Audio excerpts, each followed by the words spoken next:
All right, we're live. For whatever reason, StreamYard likes to play games with me.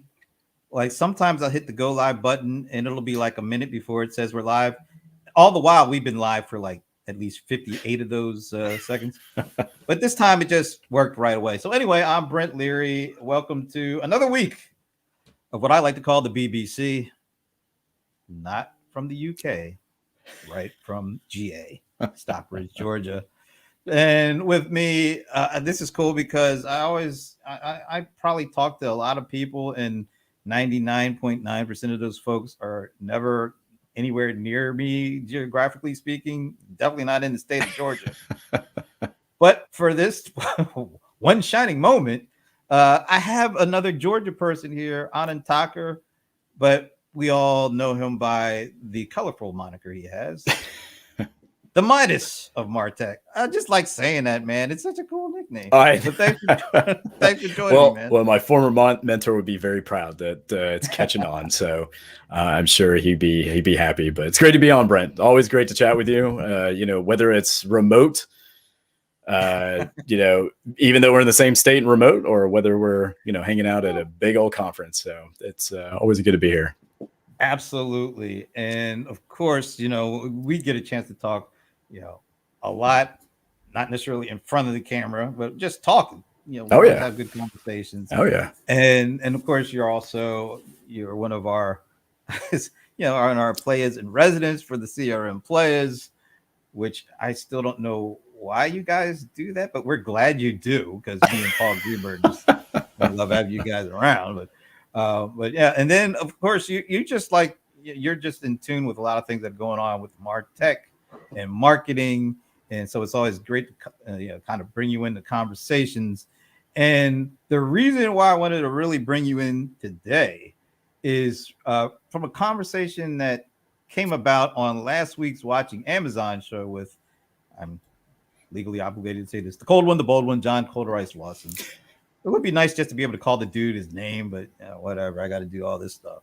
But anyway, so we were talking about, I forget exactly what. Then we got on this topic of like marketing and conversions, and it sparked something. So I'm just going to run this clip to set up the conversation that we're going to have, because it all stems from this one clip. So let me pick it up right here. Generally speaking, are most of these companies, they're just basically still running off of the old, like the foundational aspects of selling on the web, e-commerce, cookies, and using the ridiculous stuff like retargeting and just basically stalking you wherever you go on the web, just because you just so happen to go to this website. Now, the next 10 websites you go to, do you really need to get an ad from the first one? That's what we're all there's all. It works. Does it work? Look, do you know if it works? Do you really know? Retargeting if it doesn't work? Because a lot of people will shop online at work, or during the day, and totally forget that they put stuff in the cart, and they need to be reminded. So let's do it. But how do we know if it really works? What if this is the only thing we know it works because we know it works. Compared to what? But I'm saying we know it works because people put money in it. If it didn't work, what though? What do you mean compared to what? That was the best thing out. Have they tried anything else?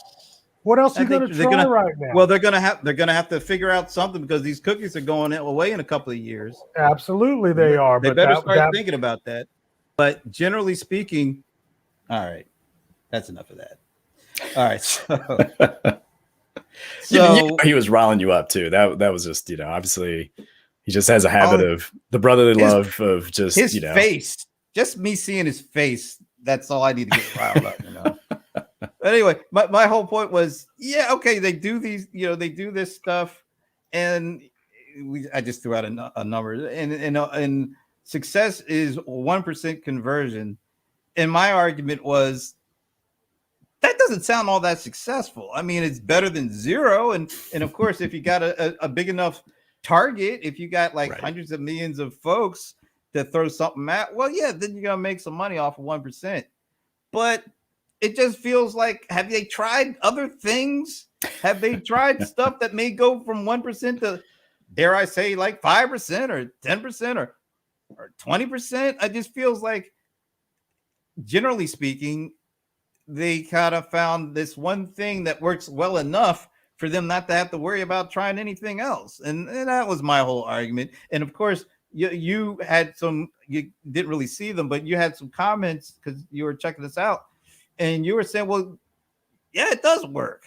And so I immediately got mad and said, I'll never talk to him again. But then then I composed myself and I said, well, I need to learn more about this. So I want to understand, why marketers, I don't know if they feel satisfied. 1% is the right way to say it, but why is it seen as a success if you're able to do a 1% conversion? That's really my big question. It's a fair question. Everybody should be questioning that. If you're especially if you're doing tactics that annoy your customers, understanding whether these things work or not. Now, I think what you and I were chatting about, or I was throwing up in the comments, was about the context of the situation. And, in marketing, you're not doing just one thing unless you're just the spammer who wants to spam and make some money about that, which we'll actually come back to in a little bit, right? But there's a slew of tactics that you're using. And not only that, you're actually working on trying to improve on all different fronts. And, the one aspect, so I kind of categorize it in 3 different arenas, right? And this inspiration comes from Agile and Kaizen and biology. If you remember all of those, or if you've heard of those, these mechanisms that help you constantly or continuously improve, the 1% starts to sound like it's ridiculous outside of that context, but a 1% improvement can be a big deal. But let me take a little bit of time to share like these 3 categories that why 1% might matter to somebody, or what's the motivation, whether it's good or not, if that's cool. So, like the first category is if you're doing the brand building and you're doing it for growth, right? And some people, I've heard it even called, and this is probably more in the sports arena, micro excellence. But it's really about go-to-market prioritization. So we're talking about, have you heard, if you've heard this parable, it's about a university professor, the rock, pebbles, and sand in a jar. You may have gotten that from a manager who, was kind of talking about prioritization. And, this particular story. Yeah. No, I got that from that movie, that old 60s, 70s TV show, Kung Fu, at the beginning. When you can take the pebble from my hand, it is time for you to go. That's what I got that from, but I was just saying. Yeah. So the quick and dirty of that story, and you can go search it, but basically the professor, holds out a glass jar and he says, all right, fill it with rocks. And then he asked the class, all right, is the glass full? And the class, of course, said, oh yeah, of course it's full, right? It's got these big rocks in it and, it's filled to the top. Then he whips out some pebbles and he puts some pebbles into this jar with the rocks in it. And the pebbles make their way and they kind of navigate and filling in the gaps. Right. So that's another, another category. And then he of course asks the class again, hey, is the glass jar full? And of course, and everybody said, oh man, okay, yes, now it's really full. And then he breaks out a box of sand and then he puts sand into this big jar and it fills in all the rest of the gaps. Right. And so, there's 2 parts of this, the sort of the fable, or this narrative here. But the one part is, once you've done a significant number of the big rocks, right, the prioritizations of let's take care of our customer, let's make sure we, work on the 20% improvements or the 10% improvements. If there's enough budget left, guess what? You're not going to end up now needing to do something. And sometimes the 1% can work, right? It's an incremental piece to a larger puzzle. It's not just, I'm going to just do this 1% performance and be okay with it. And yeah, there's $100 million spend and we got, 10 million out of it. Right. So, I mean, $1 million out of it. Right. That's not, that might be successful, but if you run out of other tactics that you're capable of doing, that's one thing that's possible out of that. Right. And then the other part is a competitive advantage. Like, let's say you're in a marketplace where, let's say in big tech, everyone is in CRM. But if you have a 1% competitive advantage, if you can improve yourself 1%, that's at least a little bit of a leader versus some other ones. It actually can be a significant competitive advantage, even though it sounds like a very small amount. And we're not talking about just marketing. We're talking about overall business growth. So that's one quick category, right? The next category, or the second category, is in athletics. And I think, we talk about athletics collectively in the players a lot of times. You guys, Amazon, I mean, even wearing my Georgia Tech shirt, happy that Calvin Johnson, Megatron's in the Hall of Fame, right? So, and football's about to start. But a lot of that, in athletics, it's a lot about, developing that peak performance, but there's also a sustainability component to it. So if you are, I'll throw another story out there, right? So a quick narrative is, if you're familiar with Alice in Wonderland, there is a actual business model called the Red Queen effect. And I'll let you go read the story. And I even wrote a blog post about it, but the Red Queen effect, it's actually a Harvard Business article that was written about this, that if you're not standing still, if you're standing still, but you keep churning through things, then you're really not progressing, right? And you're not moving forward. So 1% may sound not like a lot, but if you've done everything you're possibly doing and you're able to move forward, at least you're not moving backward. So a lot of folks, I'm getting to the age where, doing crossword puzzles is a good thing. It's a small bit of my time, but you know what? You got to keep the mental capacity up, right? That's one way of being able to take care of it. But let's go back to the athletic part. I mean, how much energy and effort are a lot of the Olympians or professional athletes or even amateur athletes who are trying to become professional? They read all the books, they get the right coaching, but then they've got to start on these tactics that give them, again, that 1% advantage. That could be in the minute, the difference between, dropping the ball and catching it in the end zone. It could be, going from silver to gold, right? So that 1% could really mean something. And that's another category. And the last category, just to be very quick, is survivability. You've got no choice. And, obviously sending out a bunch of emails and retargeting is a very quick and easy way to be able to knock things out. And so for a lot of businesses, they've got to just do this. And I will send a bunch of emails and I will not be, very deliberate about who I'm sending it to. And they'll do that because it's a desperate attempt, quite frankly. Or the more dangerous version, which is I'm ignorant about the fact that this is going to harm my brand in the long term and be very disposable, create my brand to be a disposable brand.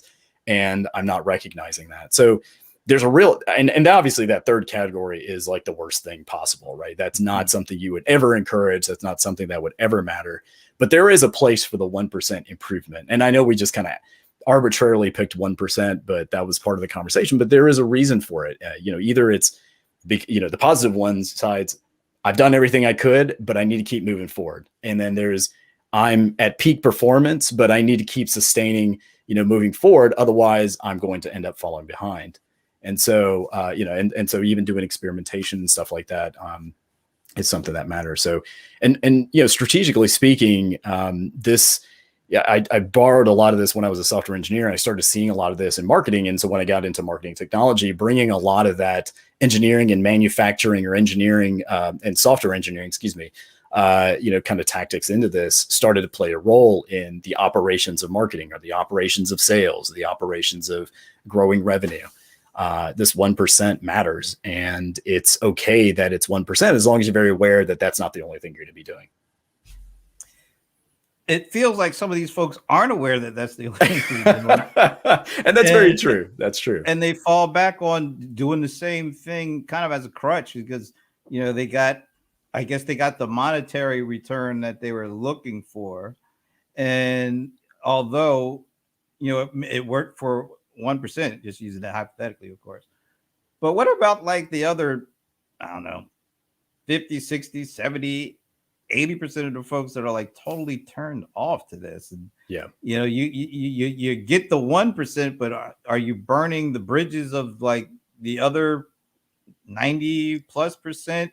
Does that matter? Why not try to figure out a way to find a better way of communicating or enticing, so to speak? Because it feels like to me, a lot of companies, you use the word desperate, they're desperate for a very long time. Yeah, and I mean, but we see this with companies, that whether they're technology or not, they either are not aware that this is going to, I talk about, like, when I do advisement or I'm talking to executives or board members and we're talking about growth, I ask them to look at the negative space. And then we talk about it in great detail and we'll go into this, but the negative space is exactly what you described, right? Okay. Everybody's focused on the 1%. Oh yes, we made a bunch of money, or we got some customers, or we made something, but what is happening in that arena?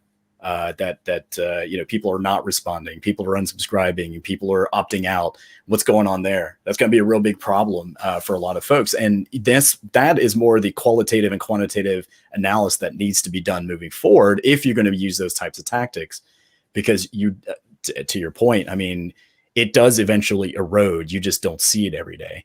And if you don't, enhance those relationships, repair those relationships, or just even spend time working with these folks to understand what, your customers or potential customers and what's going on, then you know what, you're going to be out of business soon, or you're going to be hanging on desperately, let's use desperation again. You're going to be hanging on in there, but it's almost like that Red Queen effect again. You just see you're doing a lot of progress, but you don't feel like you're really moving anywhere. What are successful marketers? And I guess when I say successful, the ones that don't seem to depend on some of these blasted, spray and pray kind of tactics, that they don't rely completely on those, or don't even use those as really foundational. They're doing other things. Mm-hmm. What kinds of things, and how do they define success if they have gone beyond, the first level of, I keep saying desperate. I don't really mean it. It's just, it's just so easy for me to just fall back on that. Right. But folks who are saying, you know what, that was good for when we got started, but we can do better. Mm-hmm. What do they do? How do they define success? Is it, conversion rates be above 1%, or is it just, we're hitting our monetary target? How do they handle this beyond the folks who are still, latching on to the 1%? Right. Well, I mean, there's a couple of tactics that strategies people are using. One is, really spending time to understand what is, first of all, working with your current customer base. If you don't have one, let's put that aside for a moment, but let's just say you have a customer base. How are you helping them achieve a level of either success or satisfaction that they talk about? Because unless that happens, then you're really not doing your job, and you'll start to see different kinds of interesting metrics that are not on your usual dashboards, like customer lifetime value, which is on dashboards, but customer satisfaction, how many people are sharing or commenting or taking the time to really respond to those types of things, which are very relevant in that relationship. And interestingly enough, that actually does rub off into the brand and then into prospects that you don't have as customers currently.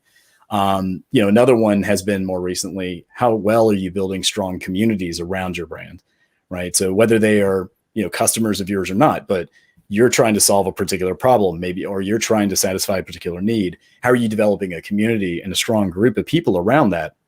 And that manifests itself very visibly, again, as you continue to do promotion. So if you give a cold email, as an example, a cold retarget, at least someone will say, okay, well, this brand is, pretty legitimate. I'll give them a shot, as opposed to something random that's totally irrelevant in the first place.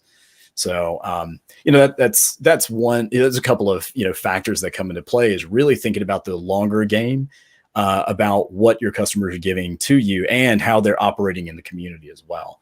So, yeah.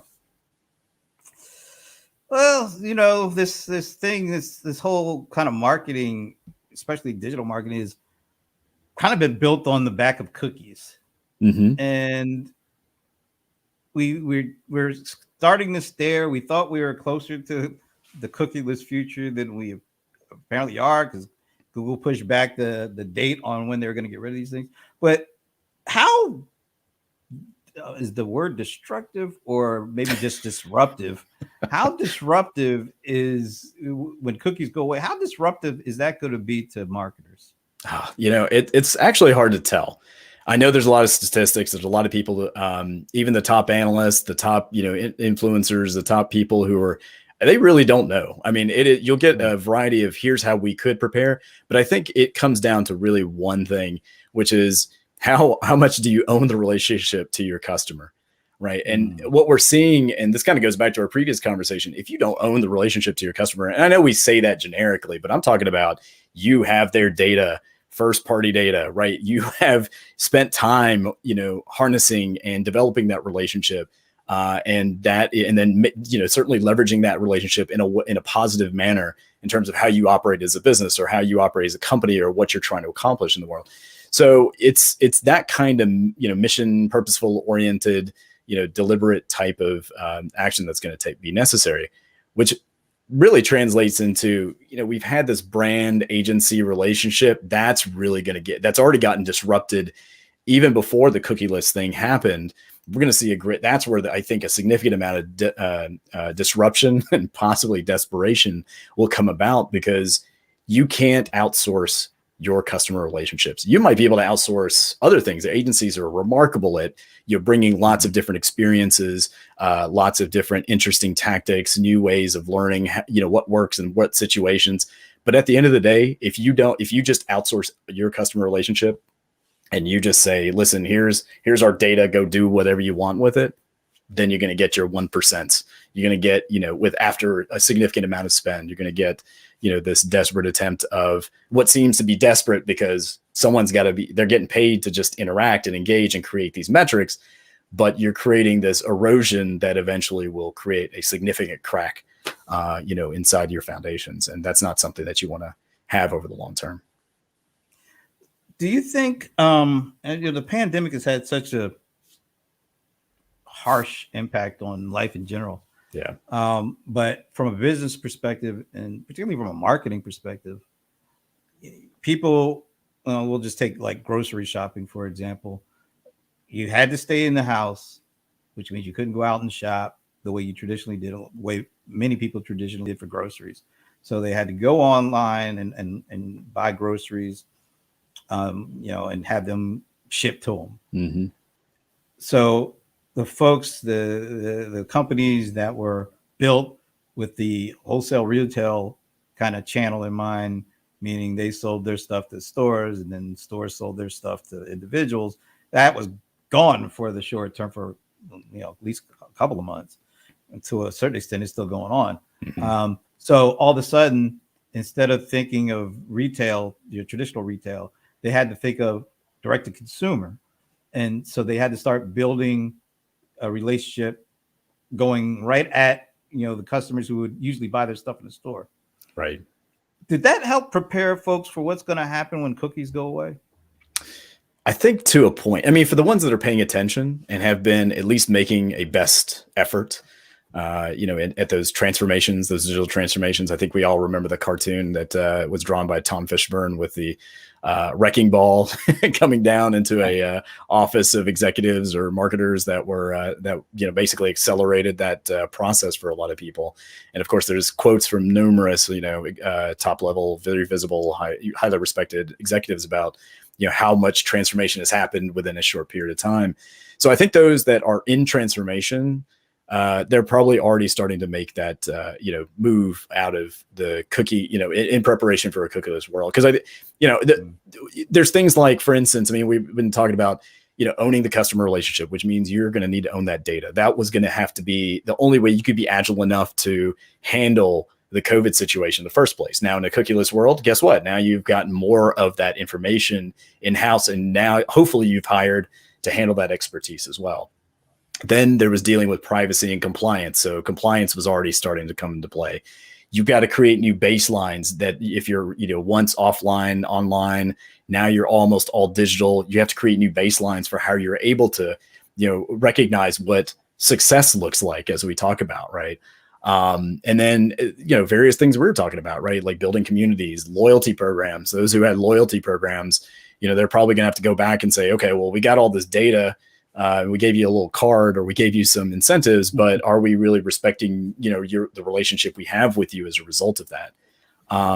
And then there's I think a lot of people talk about technology disruption, but what about the business model disruption, right? Or transformation. That's really where the transformation has happened. We saw a lot of this SaaS-based subscription model.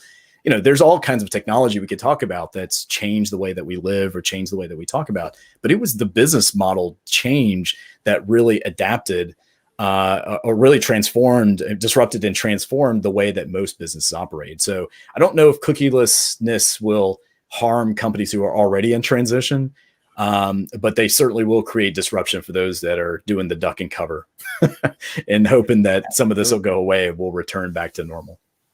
Well, one of the more recent announcements, I think it was maybe 2 weeks ago, was from Salesforce with their Salesforce Plus streaming service. Mm-hmm.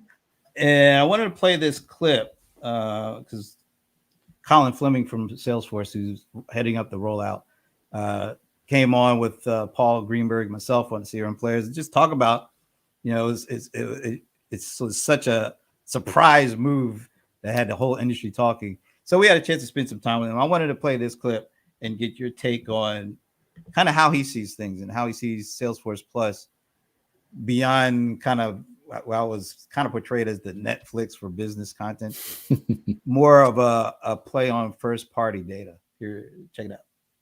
Well, I think, clearly in the marketing industry, there's a pretty big effort happening around this cookieless future, right? So every company has to be thinking about building a first-party data model where some of the tips and tricks that us marketers have built over the last decade are very quickly going to be irrelevant. And that's going to force companies into a different world. And this is our strategy. We think that it is a first party data model for us where, if you look at Salesforce, if you go to Salesforce's website today, we're very good at capturing your information and getting you on the phone with a Salesforce representative. We're very highly proficient at that.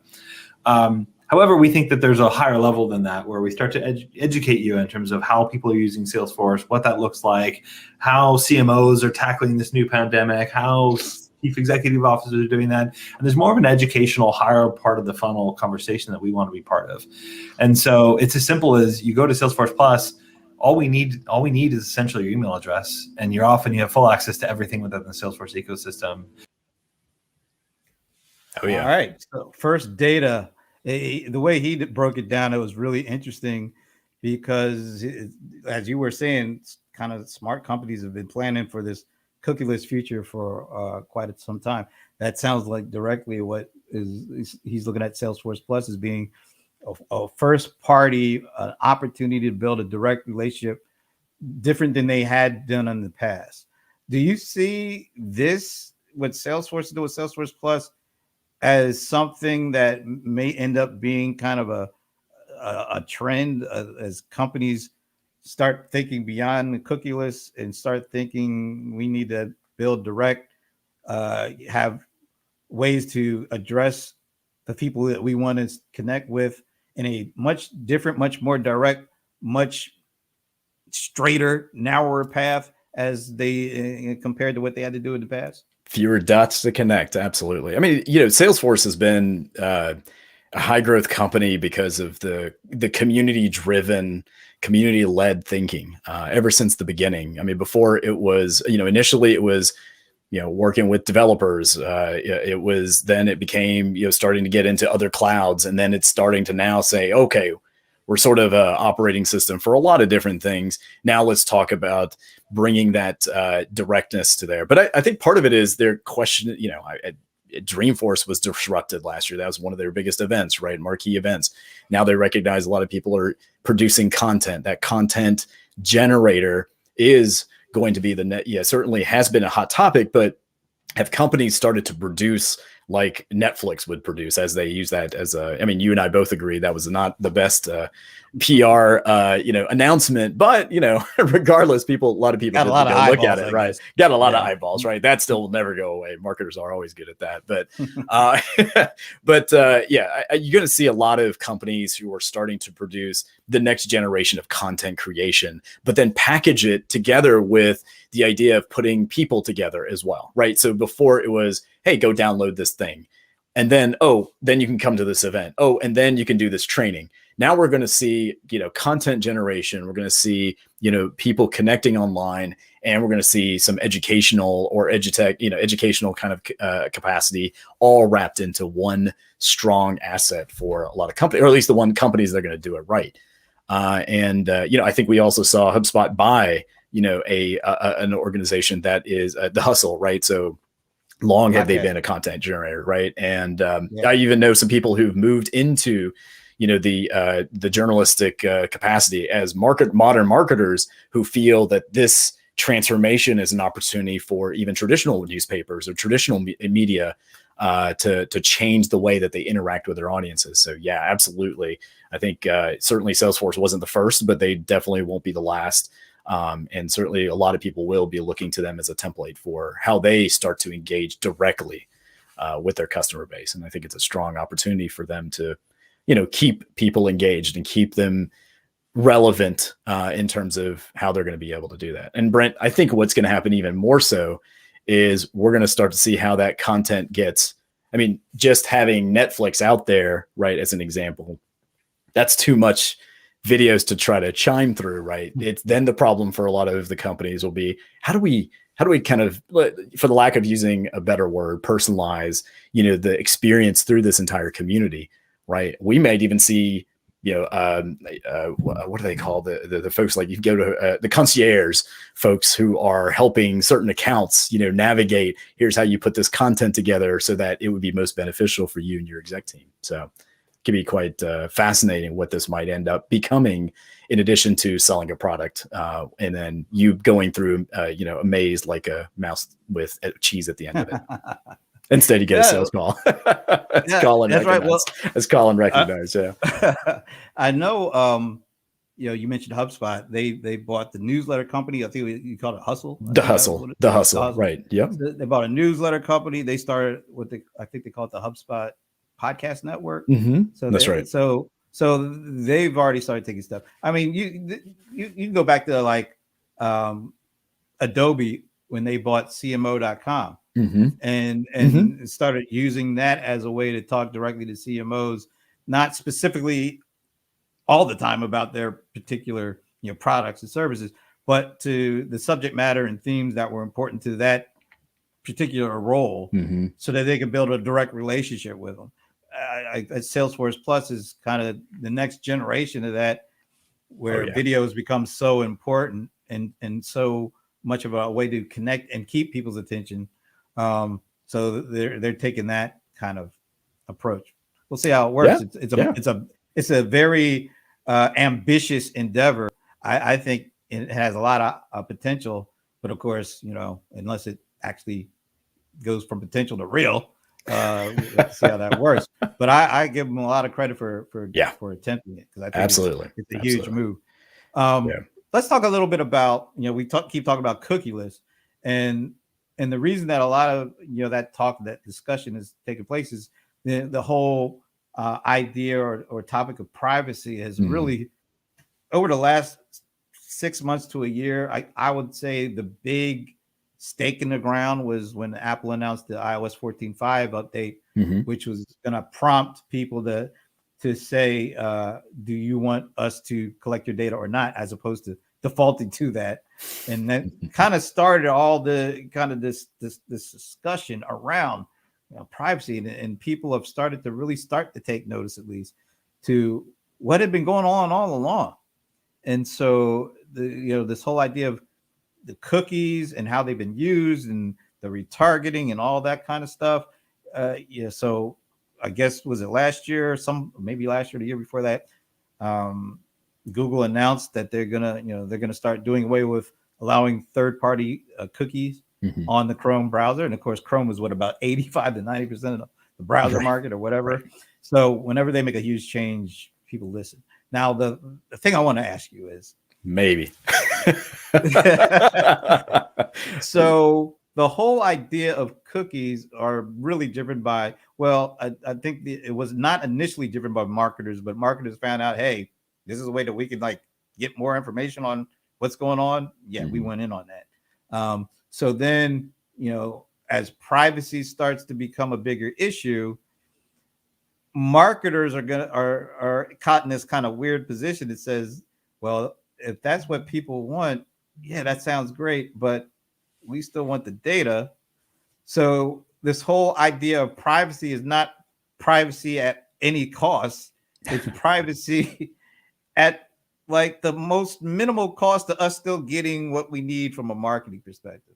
So Google says, all right, we're going to do away with third-party cookies, but Google still makes a lot of money from marketers. So they have to find a way to kind of balance more privacy, but not at too much of an expense from marketers. So that's where this whole flock thing comes in, the federated learning of cohorts. That's what Google has been floating to take the place of third-party cookies. And so far to date, that it was supposed to, cookies were supposed to be phased out, I think, at the beginning of 2022 or something like that. Now it's kind of at the end of 2023. Mm-hmm. And it seems like a main reason why that delay is taking place is because the pushback that Google has got from retail sites, big retail chains, Mm-hmm. that said, you know what? This cohort thing is completely defined by Google, Mm-hmm. completely implemented by Google. What say does anybody other than Google have and how this thing is actually going to work? And they started pushing back on that. What's your perspective on what, Flock? How is that different than third-party cookies in terms of not in terms of technology, but in terms of the business case of privacy and marketers? Yeah, I admittedly I had been a little behind on Flock and took some time over the last few days to just kind of look into it. And one of the things that, and I remember why I didn't really spend a lot of time with it, because I thought that it's going to go away. But but I think well, let's talk about Google's motivation, right? First of all, third-party cookies are actually creating a lot of harm than good. And I forgot I think Google has some sort of motto about doing harm good, something in that capacity. Do no harm or something. Yeah. Like do no evil. That's right. So let's just for the benefit of for their sake and benefit, they're trying to make the world a better place. But Flock is designed around the idea of taking the data that exists today and creating lookalikes. This is one of the main uses of AI data science that has been happening, particularly with marketers or more sophisticated marketing and brands, where either it's a lookalike shopping experience, it's a lookalike customers, and they call them clusters. And without going into more details about it, the idea of clusters is we're going to bring in a groups of people that have like interests in a particular arena. And I think it's a fascinating approach, certainly, to take. When I built solutions, whether it was in the energy or finance or even the marketing worlds, we use clusters as an appropriate and very methodical means of being able to determine the best interest based on lookalikes.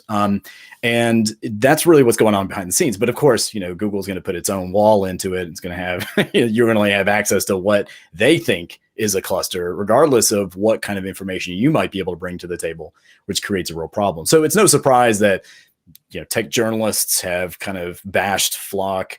I think even a couple of organizations that are out there for the better of a better digital internet have knocked it.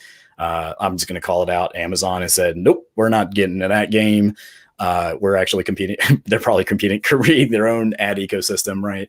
So it doesn't surprise me. I mean, I think one of the things that got pushed back was Google's going to have to find a way to replace their revenue stream. And if they decide to dump third-party cookies, what are they going to replace it with? So until they come up with an alternative, they're going to defer. I suspect they're going to continue to defer, because it would be a real harm just to not have a game plan in place by the time they do something else.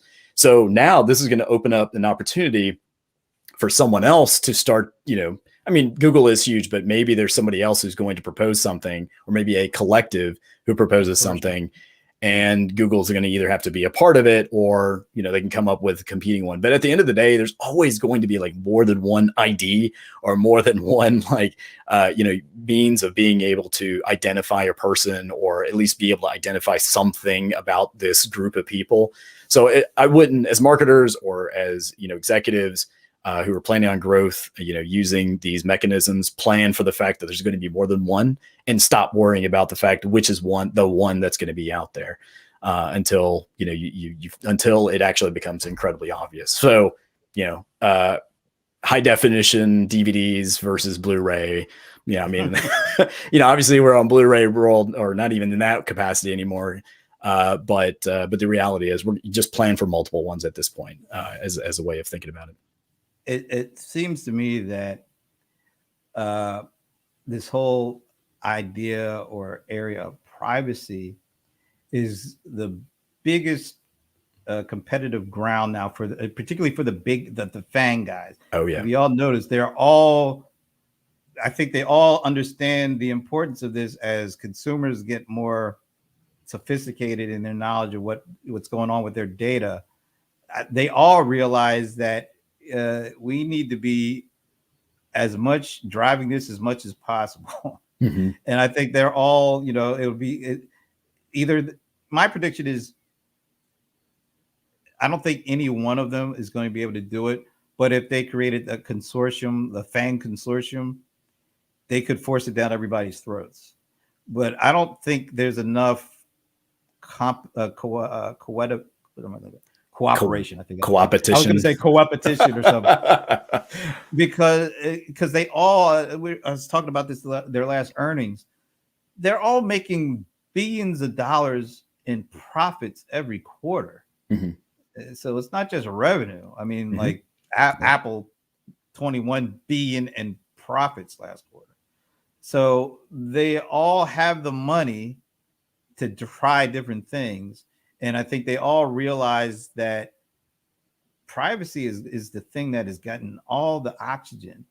And now they have to try to figure out how do we implement and look like and become a leader in championing privacy, mm-hmm.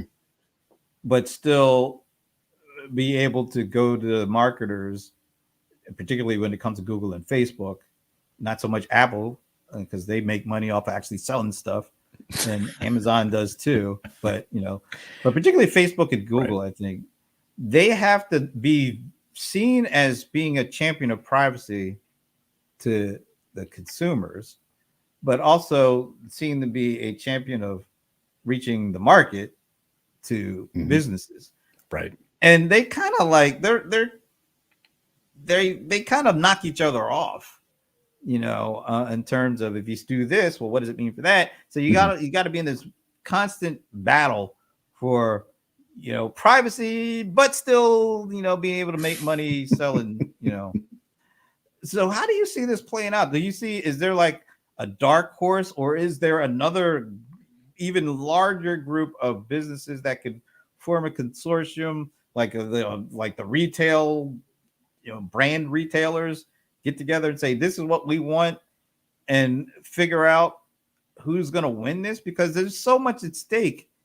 It's almost like the one who gets to lead this effort is the one who stands the benefit the most. And if you mm-hmm. aren't seen as a member of that leadership, mm-hmm.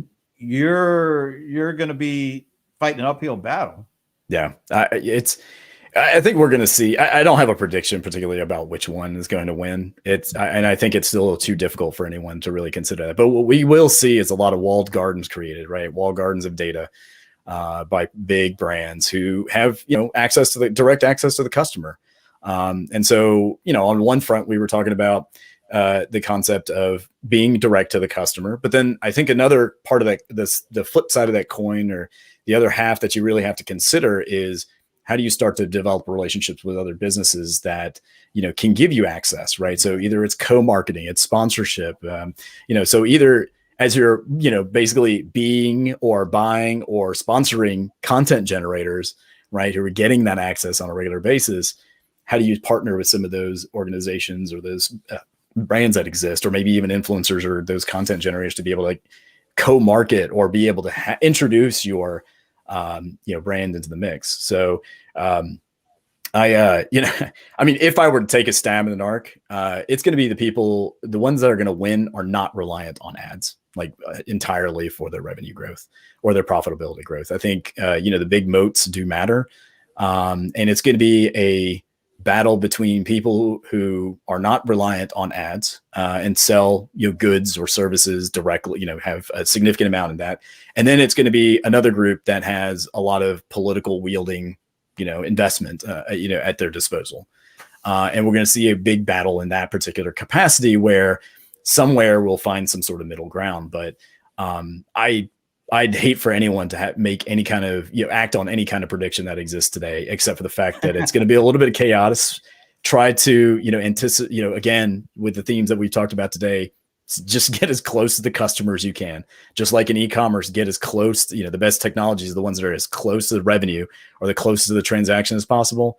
You've got to be as close to the customer as possible. And, as long as that is your true north and you're following that path, then, no matter what ends up happening, you'll certainly be able to be out on top, or at least survive the chaos that ensues. It is going to be a lot of chaos. And one of the things I've been thinking about a lot is, there's a lot of focus on, there's a lot of apparent focus on privacy. But I also start to think about, is privacy being used as a tool for, these big companies to try to bludgeon each other with? As much like to try to put pain on their competitors, just as much as it is to put more power in the hands of consumers to be able to have a better handle on what happens to their privacy. It's almost like a double-edged sword going on here. It's like, it's great that we're able to, put more privacy in the hands of the people, but it's also pretty cool to use that as a bludgeon to go against our competitors who are having a big issue with that. That's what it seems. That's what it feels like to me. It's not just all positives. It's almost like a game of data. Game of Thrones, whatever you call it. There's the privacy positive aspect, and there's the privacy negative aspect in terms of we're going to try to kill our competition who we're going to try to love the consumers with privacy and use that same privacy to kill you with it because you can't deal with it. Yeah, where do you see? Let me come back to expand a little bit more, Brent, that you've seen in terms of the specific bludgeoning. Has there been something that's just been stand out for you? Tim Cook for the year was killing Mark Zuckerberg. Yeah. I mean, everything he said was killing. And then the 14.5, and then remember when Facebook came out with the full one page front page on the New York Times about how Apple was trying to make it more difficult for small businesses to market to their we're going to stand up for it. It just feels like now the rhetoric has died down a little bit, but it just also feels like going back to when Apple did the thing with trying to do the imaging thing with the phones around child, and who was one of the loudest voices to come out against that? The guy in charge of WhatsApp. Yeah, it's almost like if they each get one thing on the other, they are going to go to work.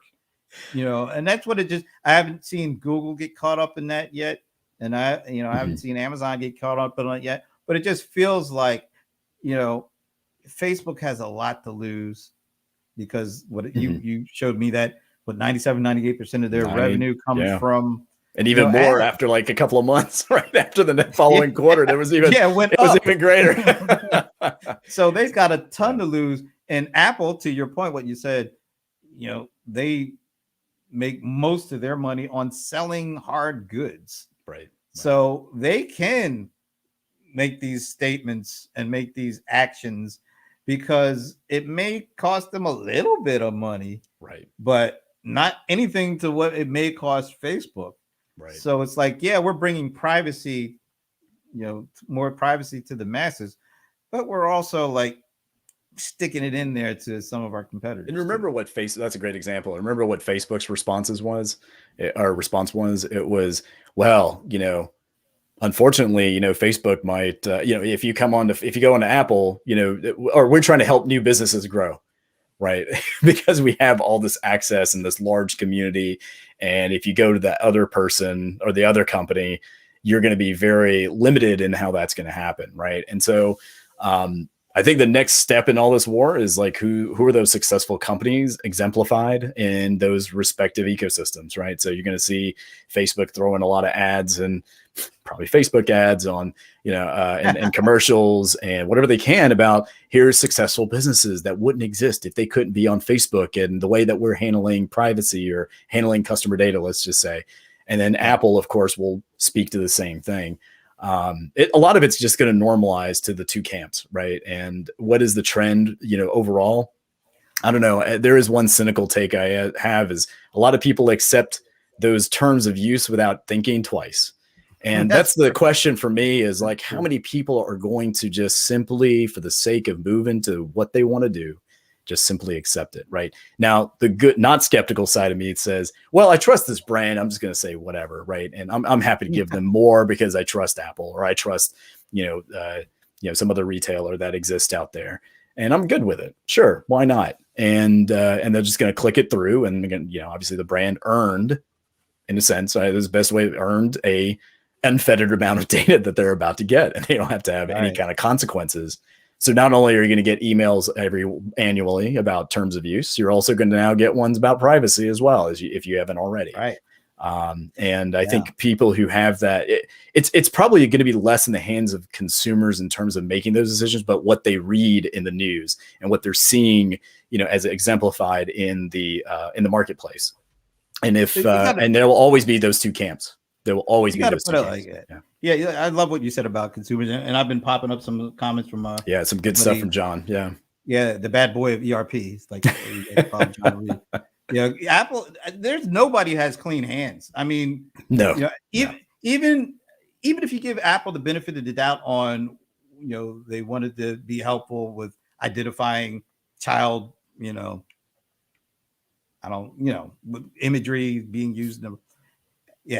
Even if you say, I think they were probably, thinking in the right way about that.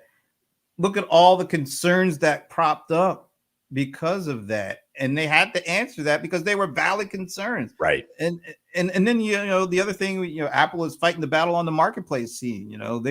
They are holding, with an iron fist, what happens with about 95% of the app market, or I don't know if it's that much or not, because I don't know, Android has probably come up quite a bit, but between the two companies, they rule the world in app marketplaces. Right. And there's a lot of data that they ain't sharing with, so there's a lot of privacy around the board, but at least with Apple, they aren't making most of their money on that. They're making a nice cut.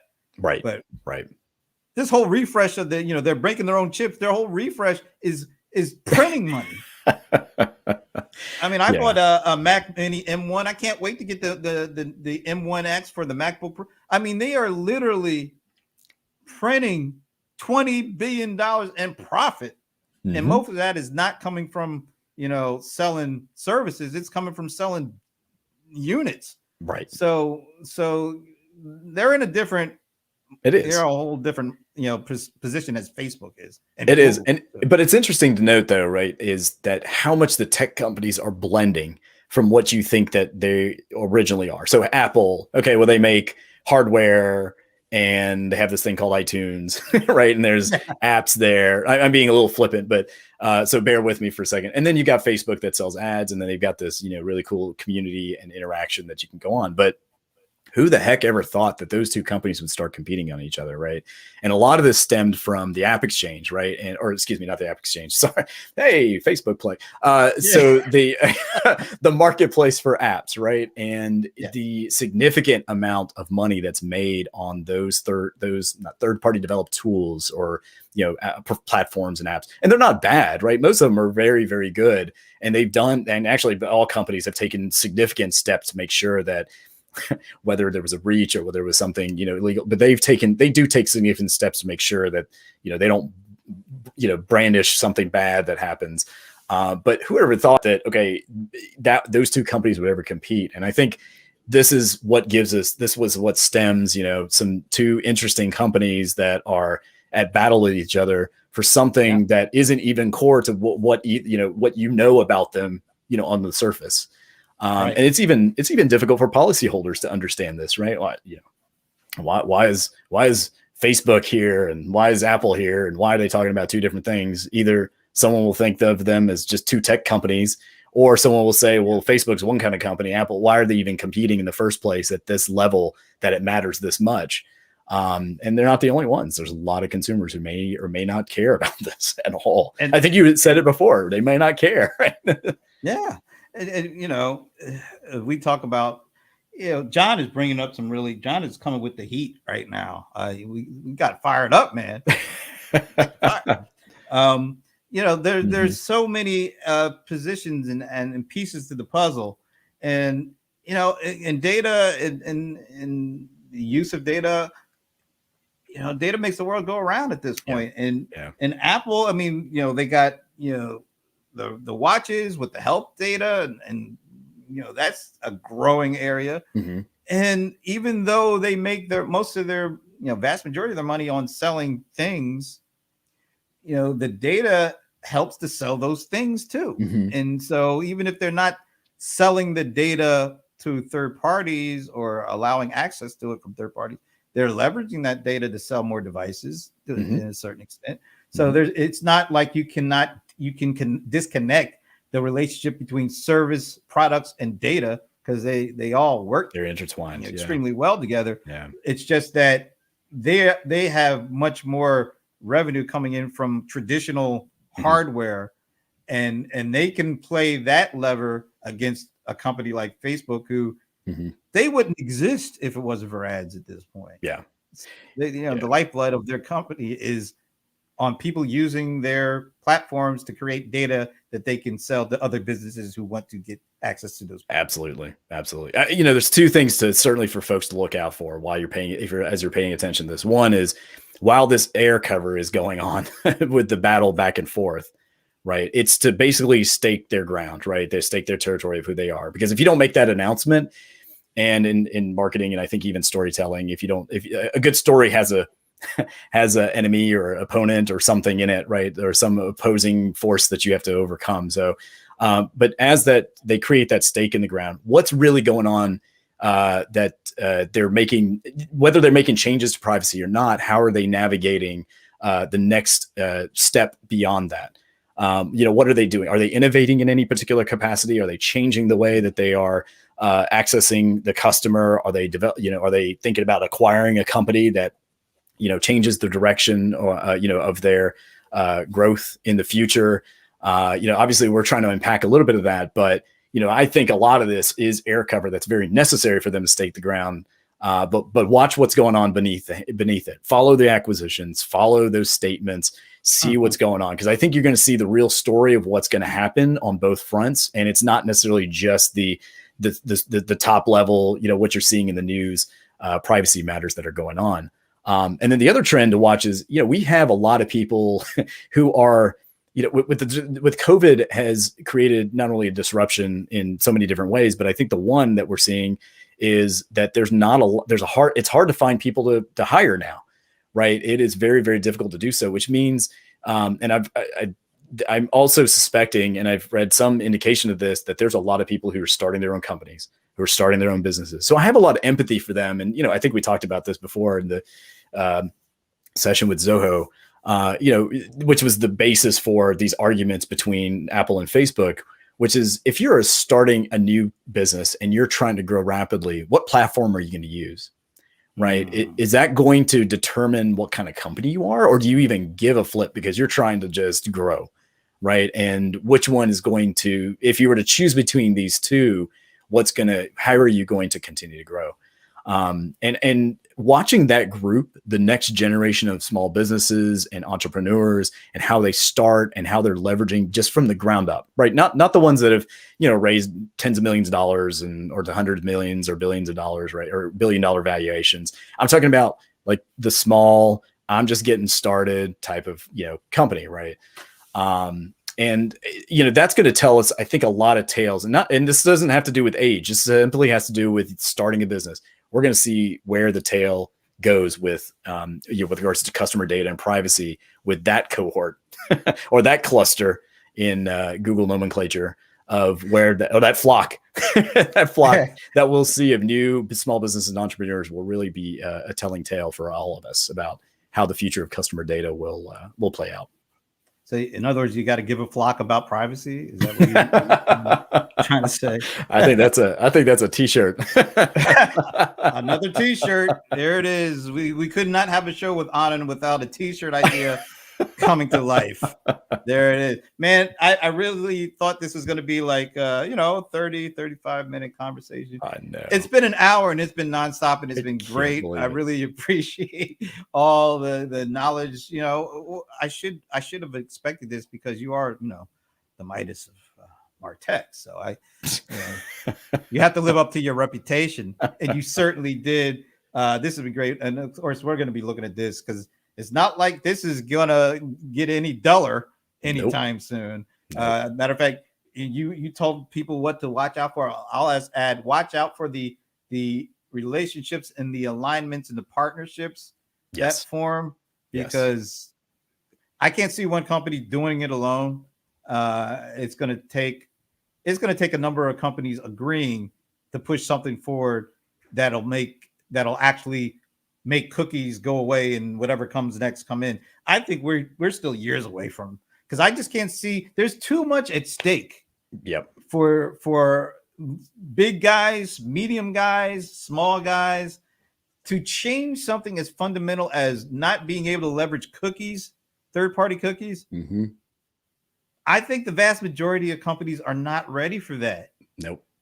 And they're going to want to put it off as long as possible because most people do not like change. And when you change something as fundamental as this, it's not going to happen in any time frame that was expected to happen in. So that's just my thought about it. I think that's a great point. I mean, I know we're a little over, but I have to agree with you. I've especially in the last couple of years, and we're going to see this in the next decade and a half, partnerships are powerful. And they weren't powerful before because you could own the world. Now that's not the case anymore, right? The world is far smaller and it continues to get smaller. And so is the marketplace, and so is the amount of opportunity in a marketplace. So those partnerships are going to be a very critical path. So I 100% agree. And we can see that happening already. And we're seeing the significant amount of companies who grow rapidly handle partnerships remarkably well. All right. Well, this has been great. Let me see. It looks like a couple more comments here. Man, you guys got real chatty. Yeah. Thank you, John. Thank you, John. Yeah. You typed like a book chapter in the comment section there. Tom on his. Thank God he's not driving. Right? I'm driving something else. Yeah. Yeah, and we're not, talk about killing a certain sector. Yeah, small businesses would be the ones hurt the most. Got to empathize with them. Yeah, we got to figure that out. Yeah, cookies are. They certainly are, especially when they're packaged in dozens or more. Yeah, I do feel dirty recording this. Boy, man, this is going on and on. Thanks, guys, and thank you for joining us. I'll be back tomorrow with CRM players. Actually, it's going to be an interesting one. Michael Wu from Pros, who's Mr. AI. He's been one of the biggest thought leaders on that subject for years. Remember, I said Dr. Michael Wu. He's all in on this stuff. He's going to come in and share what he's seeing, what's going on over the last, since we last talked to him, was right about the beginning of the COVID situation. So it'll be interesting to hear what he has to say. And I'll be back. Watching Privacy on Friday, watching Amazon Friday afternoon. You're going to get real tired of me by the end of this week. But anyway, I hope you have a good rest of the day, and we will see you later.